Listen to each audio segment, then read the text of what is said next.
I'm Jalissa, 34, a successful architect from Portland. Growing up with just my mum in our tiny apartment taught me the value of hard work. 5 years ago, I met Thomas, an art teacher who captured my heart, but his mother, Eleanor, took an instant dislike to my ordinary background. At a recent family dinner, she looked me straight in the eyes and sneered, "You deserve a shack." Little did she know I was about to turn her cruel words into my greatest triumph. Before I share how I transformed my mother-in-law's meanness into my sweetest victory, let me know where you're watching from and hit that subscribe button if you've ever dealt with toxic in-laws. My childhood was defined by the cramped 2-bedroom apartment I shared with my mother in the less desirable part of Portland. The walls were thin, the plumbing unreliable, but my mum made it feel like home.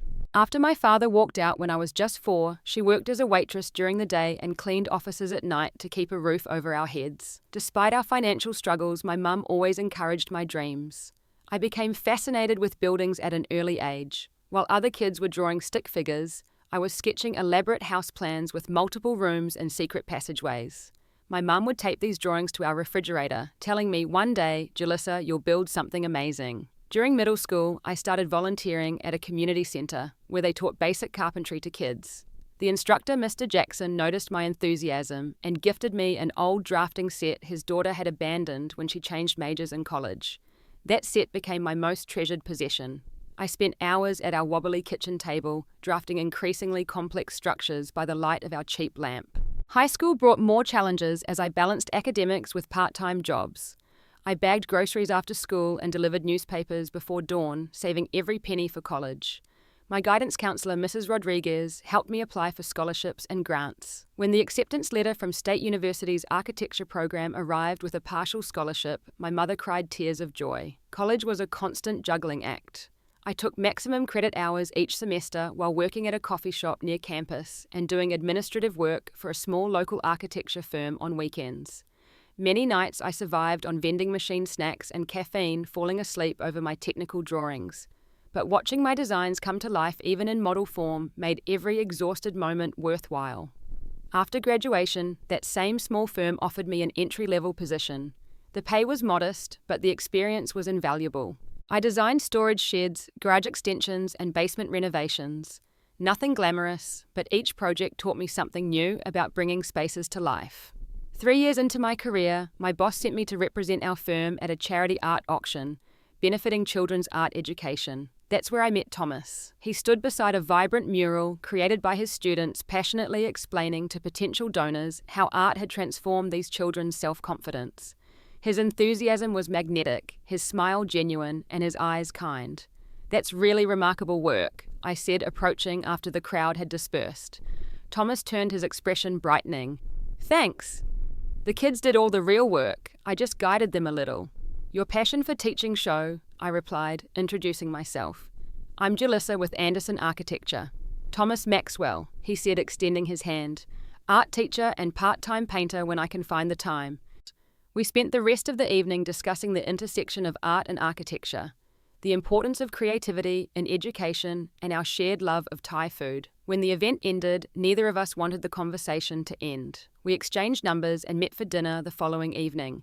Our connection was immediate and powerful. Thomas wasn't like the few men I'd dated before. He listened intently, asked thoughtful questions, and seemed genuinely fascinated by my work. Where previous dates had seemed intimidated by my career ambitions, Thomas celebrated them. Within weeks, we were inseparable. Thomas introduced me to classic films I'd never seen, and I taught him how to make my mother's famous enchiladas. We spent weekends exploring hidden corners of the city, him sketching, while I photographed interesting architectural details. 8 months after we met during a picnic in the Japanese garden, Thomas knelt beside me and asked me to marry him with a vintage sapphire ring that had belonged to his grandmother.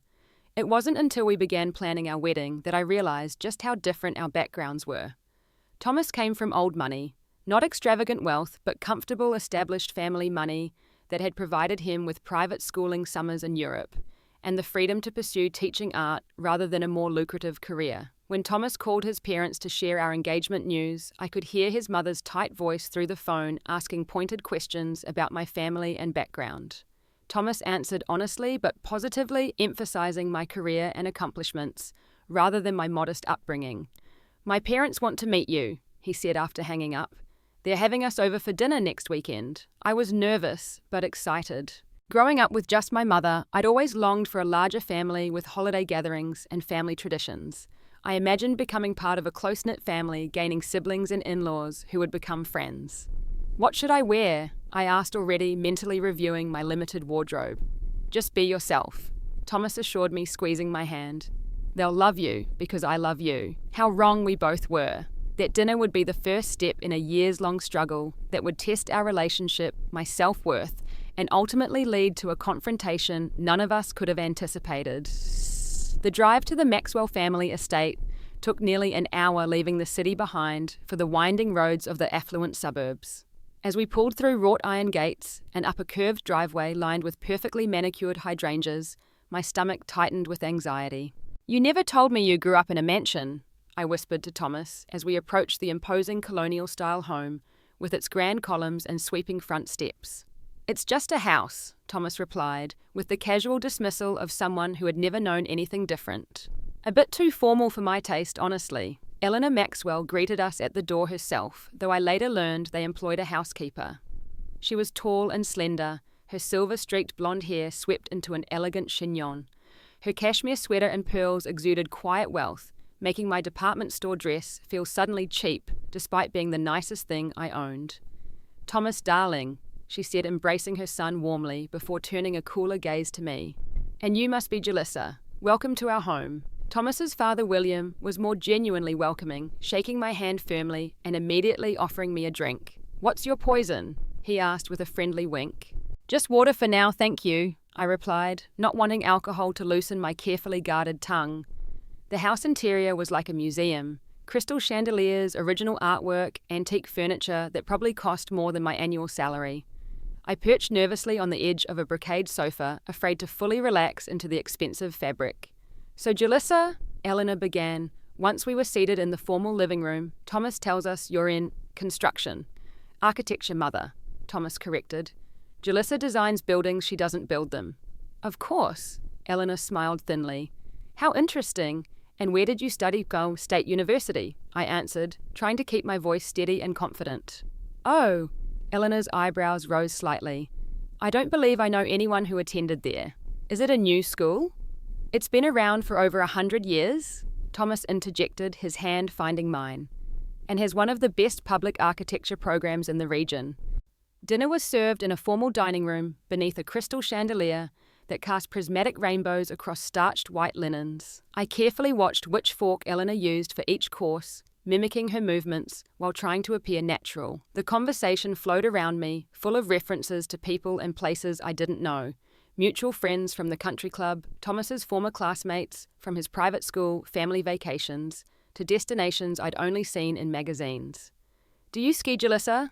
Eleanor asked, as the main course was served by a silent, efficient server. "I've never had the opportunity," I admitted. "Such a shame. The Montgomerys have a lovely chalet in Aspen they lend us occasionally. Perhaps you could join us sometime, though I imagine it would be quite the learning curve for you." Throughout the evening, Eleanor made similar comments, each one technically polite, but designed to highlight the differences in our backgrounds. She referred to my part of town as quaint and authentic, asked if my mother had been devastated when my father abandoned us, and wondered aloud how I managed to afford my education. Thomas would occasionally interject with, "Mother, please," but he seemed unaware of just how cutting her remarks truly were. He'd grown up with Eleanor's particular brand of social warfare and had become somewhat immune to recognizing its cruelty. As the evening wound down, Eleanor showed us family photos prominently displayed on the grand piano. "This is Thomas with Amelia Sinclair at his senior prom," she said, lingering on a picture of Thomas with a poised blonde girl. "Her family has known ours for generations. She just made partner at her father's law firm in Boston." Thomas shifted uncomfortably. "Amelia and I barely dated, mother." "Sometimes the right matches take time to develop," Eleanor replied with a meaningful glance in my direction. Over the following months, I tried everything to win Eleanor's approval. I brought carefully selected hostess gifts when invited to dinner. A handmade ceramic vase from a local artist was unusual. A rare orchid must have been expensive on your budget. And homemade cookies, so thoughtful they will usually get our desserts from Bellini's bakery. I offered to help in the kitchen when visiting, only to be told that Eleanor preferred to supervise the staff herself. I complimented her home, her clothes, her garden, each compliment met with a condescending explanation of the designer brand or landscaper responsible, along with a subtle hint that such things were beyond my reach. During holiday gatherings, Eleanor made a point of inviting several of Thomas's ex-girlfriends and their families, introducing them as dear friends, while referring to me as Thomas's fiancée, as though our relationship were temporary. She seated me far from Thomas at dinner parties, placing him instead beside eligible young women from suitable families. Meanwhile, my career was advancing steadily. I was taking on larger projects at the firm, earning positive client feedback, and developing a reputation for creative solutions to challenging space constraints. When I mentioned a successful commercial renovation at Sunday dinner, Eleanor nodded distractedly before turning the conversation to her friend's daughter, who had just been featured in Architectural Digest. Thomas tried to mediate these interactions, but he was caught in the middle. "She's just protective," he would explain after particularly difficult encounters. "She'll warm up to you eventually." "It's been almost a year, Thomas," I pointed out after one holiday dinner where Eleanor had spent the evening reminiscing about Thomas's childhood vacations with Amelia Sinclair's family. "She's not protective, she's territorial." "You're overreacting," he insisted, though his expression betrayed his doubt. "She's set in her ways, but she means well." As our wedding approached, the tensions escalated. Eleanor insisted on hosting an engagement party at their country club, inviting hundreds of their friends, but only allowing me to include my mother and 2 close friends from work. She argued against every wedding plan that didn't align with her vision of proper society nuptials, from my choice of venue, a renovated historic library instead of her church, to my preference for seasonal wildflowers over imported roses. "I just want what's best for Thomas," she would say whenever I objected to her takeover attempts. After all, I've known him his entire life. The implication was always clear. I was an outsider, a temporary mistake. Thomas was making someone who would never truly belong in their world. And with each passing month, despite my best efforts and Thomas's reassurances, I began to wonder if she might be right. 2 years into my marriage with Thomas, my professional life took an unexpected turn. Henderson and Partners, one of the most prestigious architecture firms in the city, approached me after seeing my work on a challenging historical restoration project. The senior partner invited me to lunch and offered me a position that would nearly double my salary and give me creative control over significant projects. "We've been watching your work for some time," Mr. Henderson said across the table at an upscale restaurant I could never have afforded on my previous salary. "Your ability to honor historical elements while introducing modern functionality is exactly what our clients are demanding." I accepted the offer after discussing it with Thomas, who was genuinely thrilled for me. "This is what you've worked so hard for," he said, spinning me around our small apartment kitchen in celebration. "I'm so proud of you." My first major project at the new firm involved evaluating several historic properties for potential renovation and repurposing. Among them was Oakwood Manor, a once grand Victorian mansion that had fallen into disrepair over decades of neglect. The moment I stepped through its weathered doors, something shifted inside me. Despite the peeling wallpaper, water-damaged ceilings, and creaking floors, I could see the beauty beneath the decay. The intricate woodwork, the soaring ceilings, the graceful proportions of the rooms. "This place has incredible potential," I told my team as we conducted our initial assessment. "The structural integrity is surprisingly good given the cosmetic damage." The property had been on the market for years, its asking price dropping steadily as potential buyers were scared off by the extensive renovations needed. The current owner, an elderly man who had inherited it from his aunt, was eager to sell. After completing my professional assessment, I found myself unable to stop thinking about Oakwood. During quiet evenings, I sketched renovation plans just for fun, imagining how the spaces could be transformed while preserving their historical character. Thomas noticed my preoccupation. "You've fallen in love with that old house, haven't you?" he asked one night, peering over my shoulder at yet another detailed drawing. "Is it that obvious?" I laughed. "It's just such a special property. Whoever buys it could create something truly magnificent." Thomas studied my expression for a moment before saying, "Why not us?" The question caught me off guard. "What do you mean? Why don't we buy it with your new salary and the bonus they gave you? Plus what I've saved from my teaching, we might be able to make the down payment. You could renovate it exactly the way you envision." The idea was simultaneously thrilling and terrifying. The purchase price alone would stretch our finances and the renovation costs would require careful budgeting, and much of the work being done gradually over time. But my architectural training allowed me to see past the current condition to what could be, and the potential was breathtaking. After running the numbers, carefully consulting with lenders, and negotiating with the motivated seller, we made an offer significantly below asking price. To our surprise and delight, it was accepted. I was now the owner of a dilapidated mansion that most people would consider a money pit, but to me represented the ultimate canvas for my professional skills. We decided to keep the purchase relatively quiet, telling only my mother and a few close friends. I specifically asked Thomas not to mention it to his parents, yet particularly Eleanor. "I want to wait until we've made some progress on the renovations," I explained. "You know your mother will only see the problems, not the potential." Thomas agreed, though he seemed uncomfortable with keeping secrets from his family. "Eventually we'll have to tell them," he pointed out. "Of course," I assured him. "Just not until there's something worth showing." Over the next 18 months, I poured every spare moment into Oakwood Manor. I worked with contractors during the day when possible, then spent evenings and weekends handling smaller projects myself. I learnt to strip woodwork, repair plaster, refinish floors, and a dozen other restoration skills. Thomas helped when he could, but his teaching job and commitment to after-school art programs limited his availability. I became obsessed with sourcing period-appropriate materials, scouring salvage yards for vintage doorknobs, light fixtures and tiles. I hunted for bargains on high-end appliances, waiting for floor models to go on sale. Every decision was made with both historical accuracy and modern functionality in mind. The financial strain was considerable. We continued living in our small apartment to save money, funneling every spare dollar into the renovation. I took on freelance design work on top of my full-time job, often working until midnight, before driving to Oakwood early the next morning to meet contractors. The exhaustion was physical and mental, but watching the mansion slowly transform under my hands kept me going. As rooms began to take shape, the grand entry hall with its restored staircase, the library with built-in bookshelves reaching to the ceiling, the kitchen that balanced vintage charm with state-of-the-art appliances, I felt a deepening connection to the house. This wasn't just a renovation project. It was becoming a physical manifestation of everything I had worked for since those childhood days of drawing house plans at our wobbly kitchen table. My mother visited regularly, bringing homemade meals for the workers, and pitching in with painting and cleaning. "Your father would be so proud," she told me one afternoon as we took a break on the partially restored front porch. "Not that his opinion matters, but this place is a testimony to your talent and determination." Thomas remained supportive, but increasingly distant from the project. He would listen to my excited updates about uncovering original hardwood floors or finding the perfect chandelier for the dining room, but I could sense his attention wandering. The mansion was consuming my life in ways that left little time for our marriage. "Do you think we'll ever actually live there?" he asked one night after I returned home, exhausted, plaster dust still in my hair.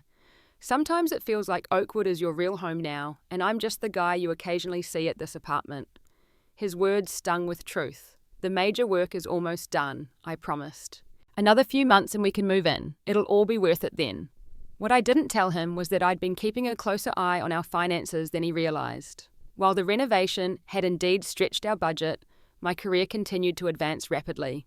I'd been promoted twice at Henderson & Partners, each time with a substantial salary increase. I'd also taken on several high-profile independent projects that had garnered attention in design circles, leading to consulting opportunities with generous compensation. While we were by no means wealthy in Eleanor's terms, I was now earning considerably more than Thomas, a fact I downplayed to spare his pride. In his family, men were the primary breadwinners, and I worried that knowing the full extent of our financial disparity might make him uncomfortable. So I kept certain aspects of our finances somewhat separate, managing the bulk of the renovation costs through my own accounts. Throughout this period, we maintained regular Sunday dinners with Thomas's parents, though I often arrived late straight from Oakwood and exhausted. Eleanor never failed to comment on my disheveled appearance or the paint under my fingernails that wouldn't quite scrub off. She remained blissfully unaware that the work project I occasionally referenced was transforming a historic mansion into what would become our home. As the renovations neared completion, I began to envision the moment when I could finally reveal Oakwood Manor to the world, particularly to Eleanor, whose dismissive attitude toward my career and background had only intensified over time. I imagined her face when she realized that the woman she considered beneath her son had created something truly magnificent through her own talent and hard work. Little did I know that the opportunity for this revelation would come sooner and more dramatically than I had planned, precipitated by the cruelest comment Eleanor had yet directed my way. Spring in Portland brings a freshness to the air that even Eleanor's rigid formality couldn't completely suppress. Her annual spring dinner party was a tradition dating back decades, an opportunity to showcase her home, her chef's culinary skills, and most importantly, her social standing within the community. The guest list included family friends, business associates, and strategically selected individuals whose presence added prestige to the gathering. I had spent the entire day at Oakwood Manor overseeing the installation of the custom kitchen backsplash racing home, with barely enough time to shower and change before the dinner. Thomas had already left, needing to help his father set up the bar on the patio where pre-dinner drinks would be served. I chose my outfit carefully, a simple but elegant navy blue dress that I'd splurged on after my last promotion paired with the pearl earrings Thomas had given me for our anniversary. Looking in the mirror, I felt both professional and polished, hoping that for once Eleanor might find nothing to criticize about my appearance. The Maxwell estate was in full spring glory as I pulled into the circular driveway. Landscapers had clearly been working overtime. Tulips and daffodils created vibrant borders along the walkways, and flowering trees scattered delicate petals across the manicured lawn. Staff in crisp uniforms circulated among the guests, already gathered on the patio, offering champagne and hors d'oeuvres on silver trays. Thomas spotted me immediately, excusing himself from a conversation to greet me with a kiss. "You look beautiful," he said, genuine appreciation in his eyes. "Rough day at the project." "Nothing I couldn't handle," I replied, accepting a glass of champagne from a passing server. "The kitchen is finally coming together. Jalissa, you made it." Eleanor approached, giving me the same air-kiss greeting she offered casual acquaintances. "We were beginning to wonder if work would keep you away entirely." "I wouldn't miss your spring dinner, Eleanor," I replied with practiced politeness. "The garden looks spectacular this year." "Yes, our landscape designer studied in Japan. Such an eye for balanced composition." She glanced at my dress with a quick up-and-down assessment. "Navy is always a safe choice, isn't it? So practical." Before I could respond, she was called away by the caterer with a question about the seating arrangement, leaving Thomas and me to mingle with the other guests. For the first hour, the evening progressed pleasantly enough. I chatted with William about a historical building preservation project my firm was bidding on, and reconnected with Thomas's cousin Sarah, who had always been kind to me.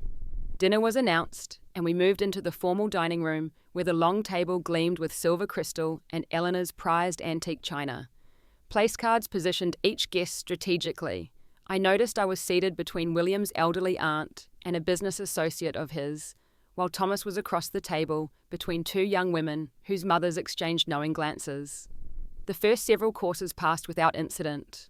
The conversation flowed easily around general topics: recent theatre productions, the upcoming charity gala season, predictions for summer weather. I began to relax slightly, thinking perhaps this dinner would be free from Eleanor's usual barbs. Then William innocently brought up the subject of real estate over the main course, mentioning that friends of theirs had just purchased a vacation home on the coast. "The market is absolutely wild right now," remarked one of the other guests, a real estate developer named Richard. "Properties are being snapped up sight unseen, often well above asking price." "It's certainly a seller's market," agreed another guest. "Our neighbours listed their house on Thursday and had 3 offers by Sunday." Eleanor turned her attention to Thomas and me. "And you two are still in that apartment downtown. When are you planning to look for a proper home?" Thomas glanced at me nervously. "We're comfortable where we are for now, Mother."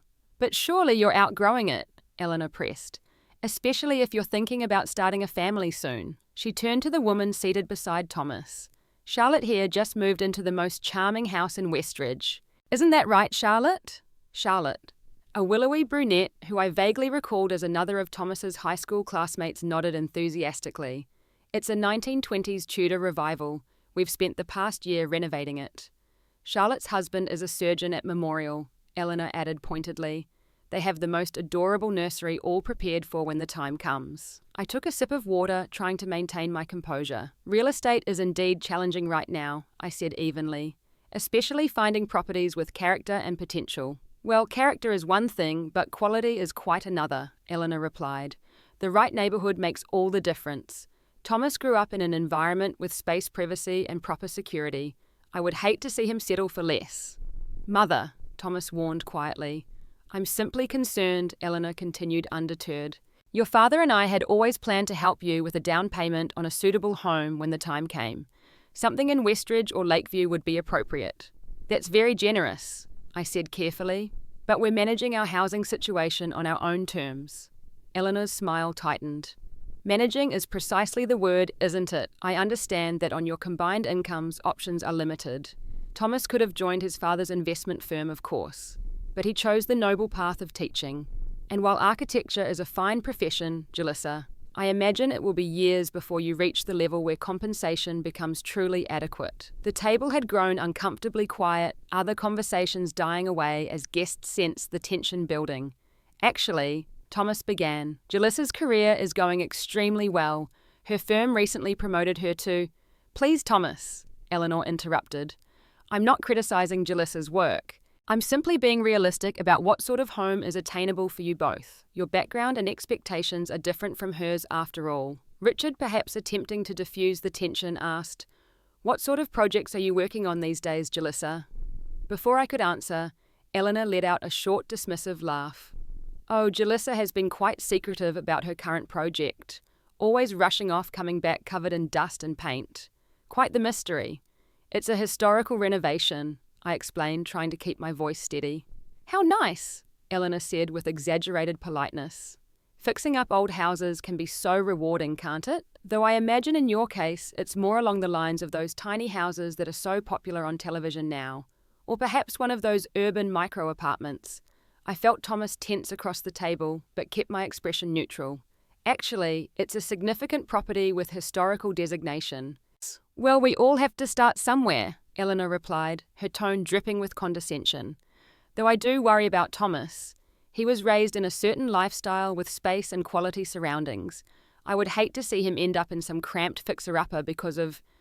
She paused delicately. Financial limitations. William cleared his throat uncomfortably. Eleanor, perhaps we should... No, William, I'm simply being honest. Eleanor continued, her voice rising slightly. Families should be able to speak plainly to one another. And the plain truth is that Thomas deserves to live in a home that reflects his upbringing and status. The dining room had fallen completely silent, now all pretense of side conversations abandoned as guests watched the drama unfolding. And what sort of home do you think I deserve, Eleanor? I asked quietly, unable to stop myself. Eleanor's gaze locked with mine across the table, her expression hardening. Well, if we're being completely honest, Jalissa, with your background and apparent priorities, you deserve a shack. Not my son's future inheritance. The words hung in the air like a slap. I heard several guests inhale sharply.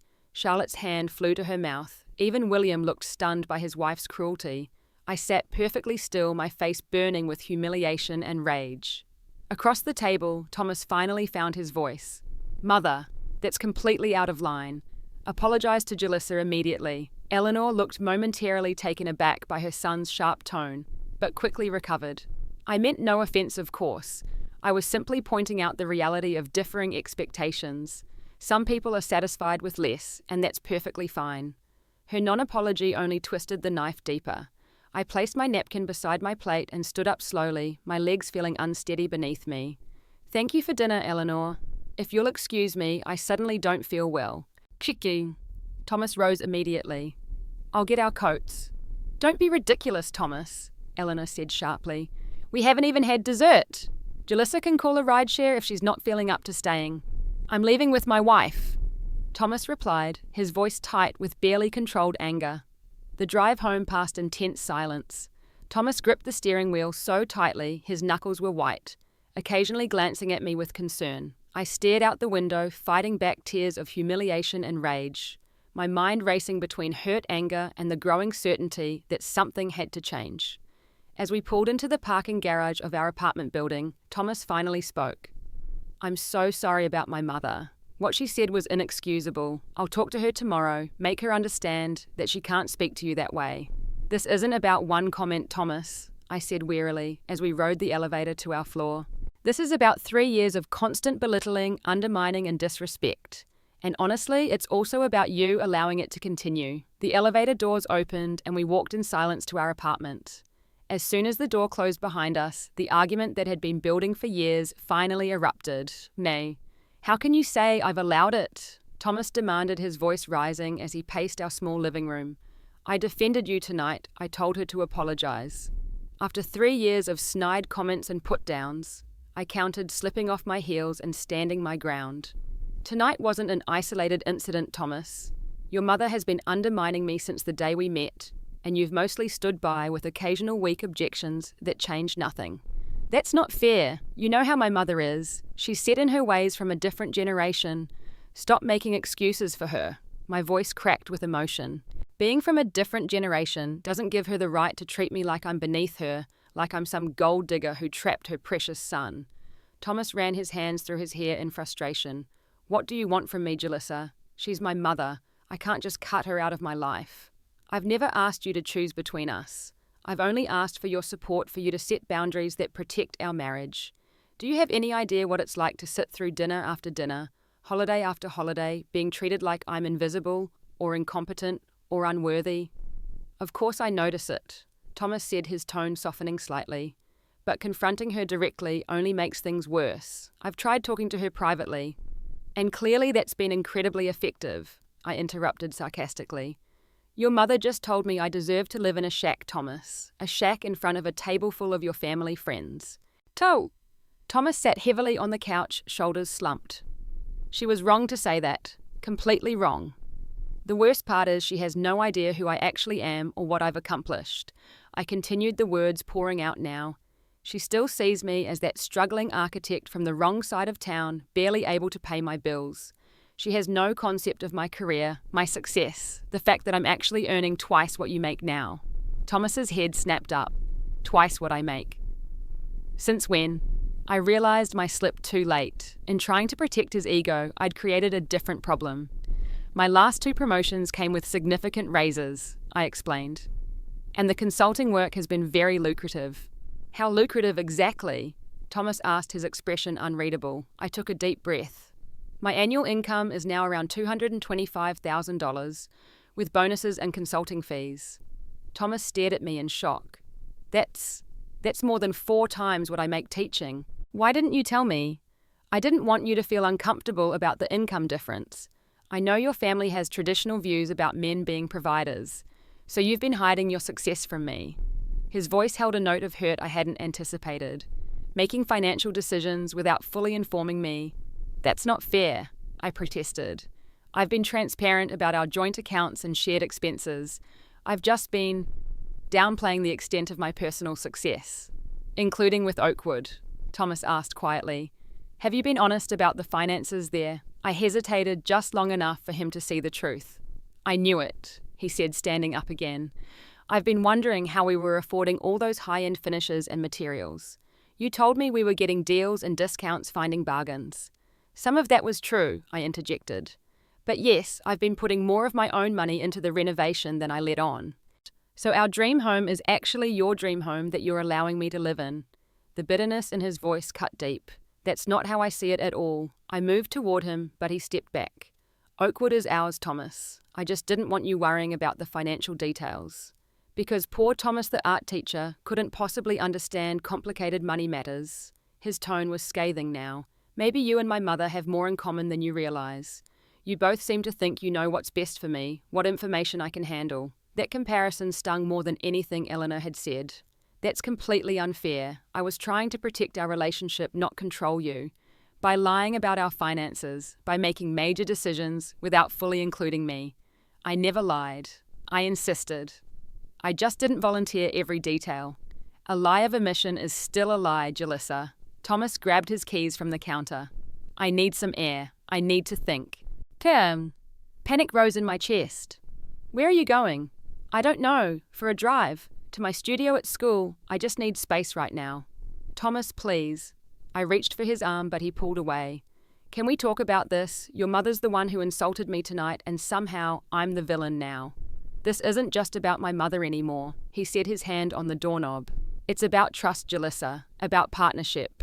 I thought we were equals, but you've been managing me just like my mother does. Before I could respond, he was gone, the door closing firmly behind him. I stood in our suddenly empty apartment, the events of the evening crashing down on me all at once. I sank onto the couch, tears finally breaking free, as I tried to make sense of how everything had unraveled so quickly. After an hour of waiting for Thomas to return, or at least call, I made a decision. I changed into jeans and a sweater, packed an overnight bag, and drove to Oakwood Manor.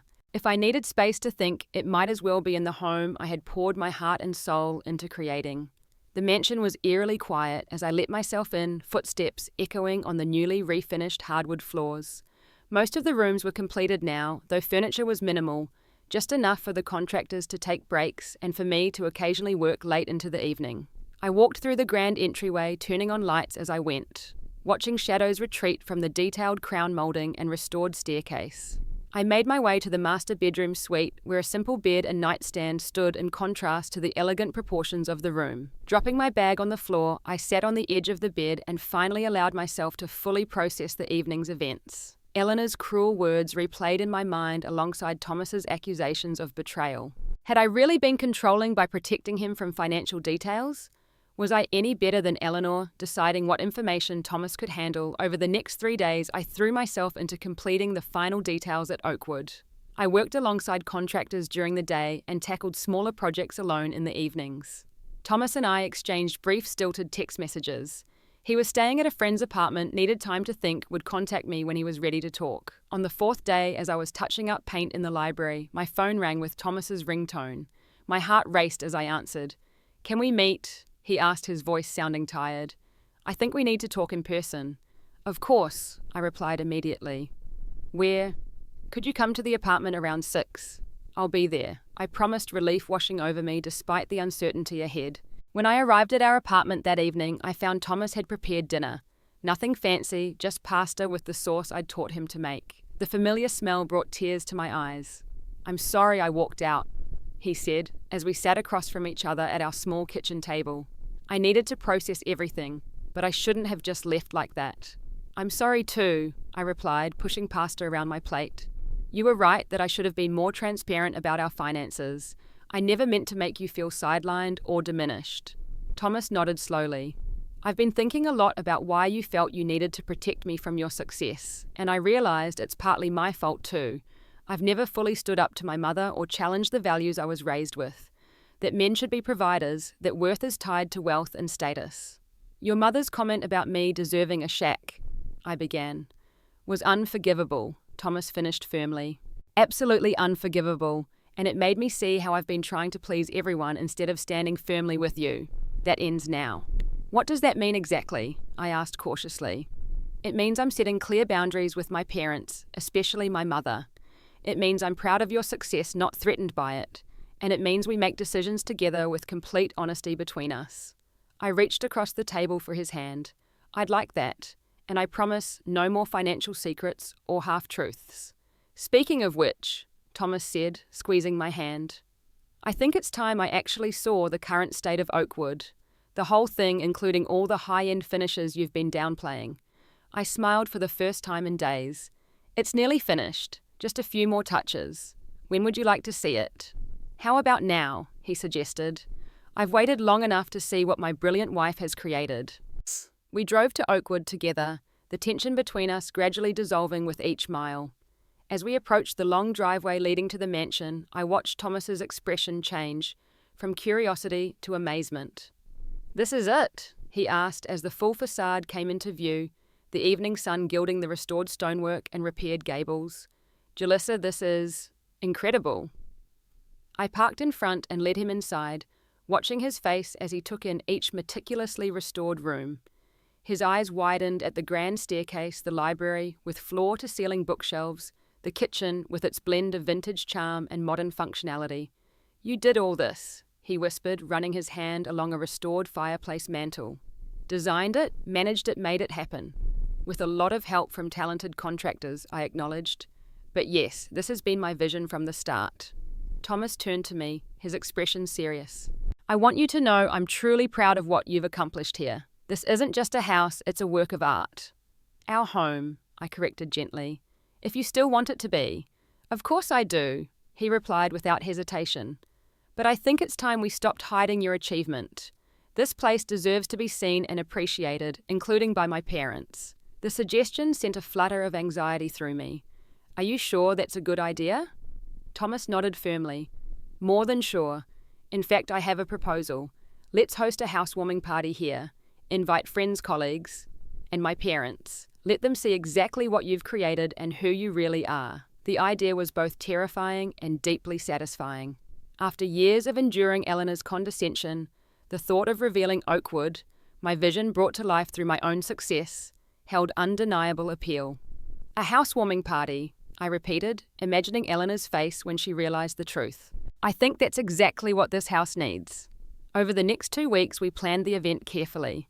I expedited the final touches on the house, while Thomas handled invitations and arrangements for catering and music. We decided on formal invitations that referred to the property only as Oakwood Manor, without specifying the owner's address in elegant calligraphy that Eleanor would appreciate. Are you sure you don't want to warn your parents ahead of time? I asked Thomas the night before the party as we put fresh flowers throughout the ground floor. Absolutely not, he replied with unusual firmness. My mother needs to experience the full impact of her misjudgment. This isn't about revenge, but it is about truth, and it's time she faced it. The evening of the party arrived, and Oakwood Manor shone like a jewel. Every light blazed welcome from within, flowers graced every room, and the newly installed sound system played soft classical music throughout the house. Thomas and I greeted early guests at the door together, accepting compliments on the home with shared pride. The restoration is remarkable, said my boss, Mr. Henderson, admiring the original woodwork in the entryway. You've created something truly special here, Jalissa. Friends and colleagues mingled in the spacious rooms, exclaiming over architectural details and design choices. My mother moved among them with quiet pride, occasionally catching my eye with a smile that said more than words could express. At precisely 8 o'clock, the doorbell rang. Thomas squeezed my hand reassuringly before opening the massive front door to reveal his parents standing on the porch, Eleanor resplendent in an evening dress and pearls, William looking distinguished in a tailored suit. "Thomas, darling," Eleanor exclaimed, ear-kissing his cheek. "What a surprise to receive an invitation to Oakwood Manor. I didn't realize you were acquainted with the new owners." The Harringtons tried to purchase this property years ago, but found it required far too much work to be worthwhile. "Please come in," Thomas replied with a smile, stepping aside to reveal me standing in the grand foyer. "I believe you know the owner." Eleanor's perfectly composed expression faltered as she looked from Thomas to me and back again. "I don't understand." "Welcome to our home, Eleanor, William," I said, stepping forward. "I'm so glad you could join us for our housewarming." Eleanor's eyes darted around the impeccably restored entryway, taking in the crystal chandelier, the gleaming hardwood floors, the curved staircase with its intricately carved banister. "This is yours.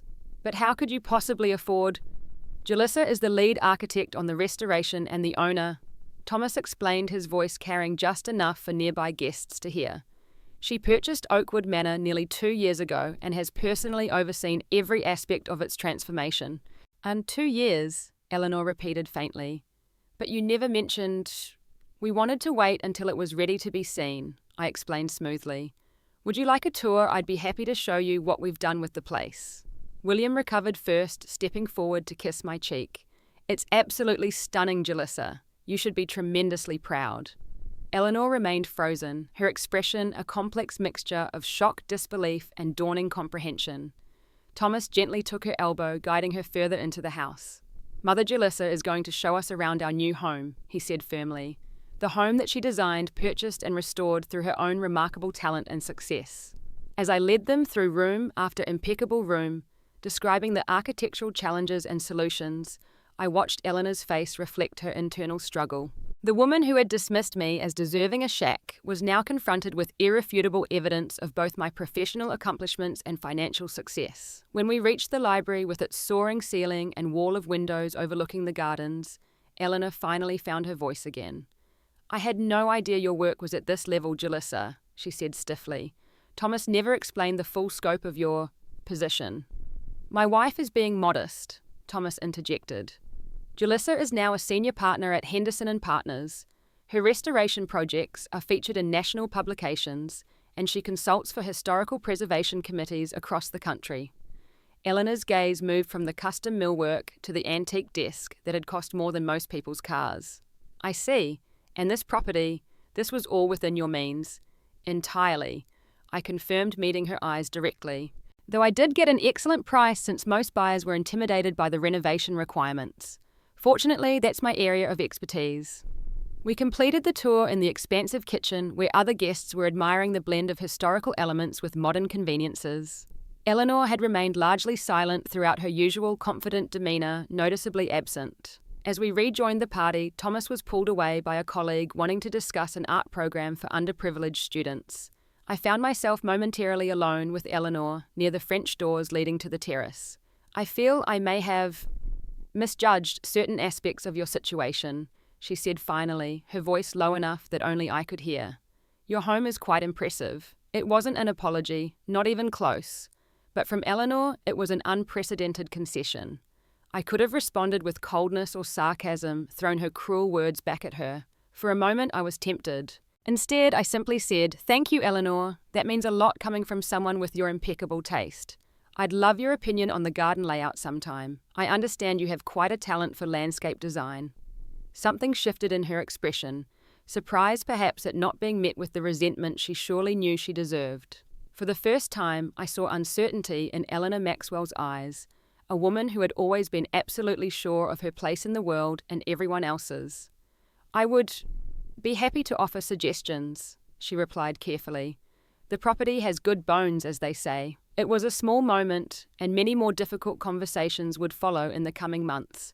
But as I looked around at the home I had created through my own vision and determination with Thomas by my side, and my mother chatting happily with my colleagues across the room, I felt something shift inside me as well.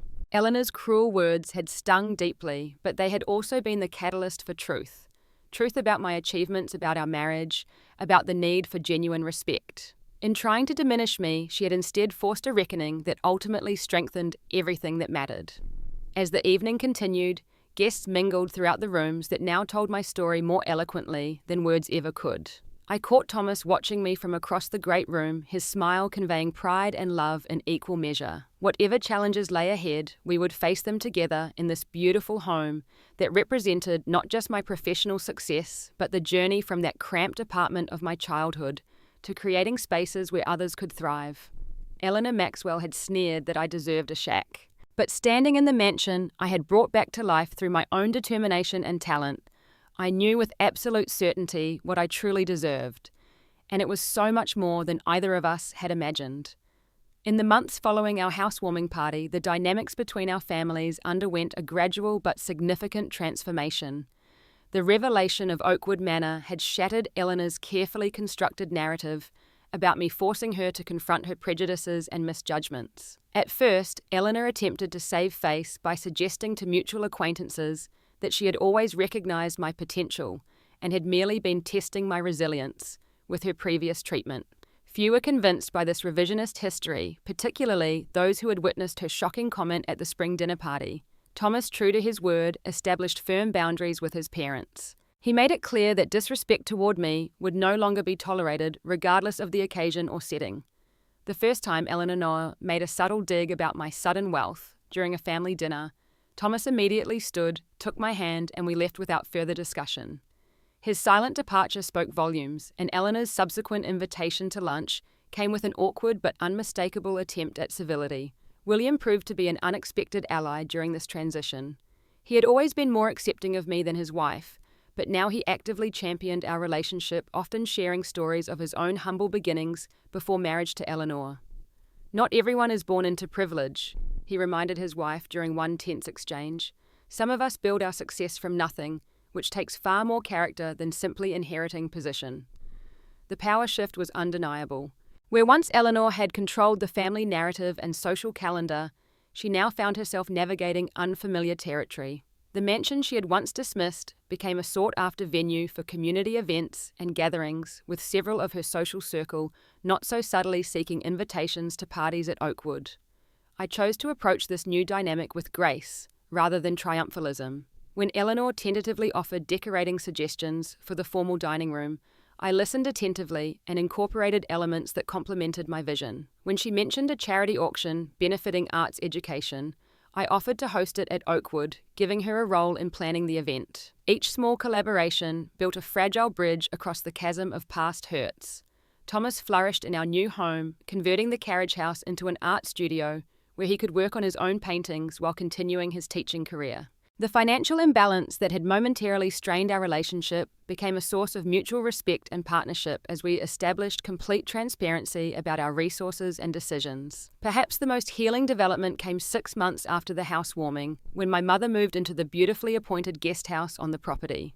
The woman who had worked multiple jobs to keep us housed in a small apartment now had a garden to tend and a life free from financial worry. Watching her and William discover a shared interest in horticulture during Sunday gatherings brought tears to my eyes. Two people from vastly different backgrounds finding common ground among the roses and hydrangeas. Eleanor's transformation was neither immediate nor complete. Old habits of judgment and control surfaced occasionally, particularly during holiday planning or family discussions. But incremental changes accumulated. She began asking about my current projects, with what appeared to be genuine interest, recommended my firm to friends considering renovations, and once remarkably admitted she had been wrong about a design choice I had made in the library. The most profound shift occurred nearly a year after the housewarming party. I was working late in my home office when Eleanor called, her voice uncharacteristically hesitant. "Jalissa, I wonder if I might ask your professional opinion," she began. "The Historical Society has approached me about chairing the restoration committee for the old train station downtown, and I'm finding myself somewhat out of my depth with the technical requirements." The Eleanor Maxwell I had first met would have sooner walked barefoot across burning coals than admit inadequacy in any area. This vulnerable request represented growth I had never expected to witness. "I'd be happy to help," I replied, surprised by my own genuine willingness. That building has tremendous potential with the right approach. Our collaboration on the train station project became a turning point. Working together toward a common goal, we developed, if not warm friendship, then a respectful alliance based on shared values about historical preservation and community legacy. Eleanor's social connections complemented my technical expertise, resulting in successful fundraising and public support for the project. Thomas watched this evolving relationship with amazed satisfaction. "If someone had told me 2 years ago that you and my mother would be voluntarily spending time together, I'd have questioned their sanity," he admitted one evening as we prepared for bed.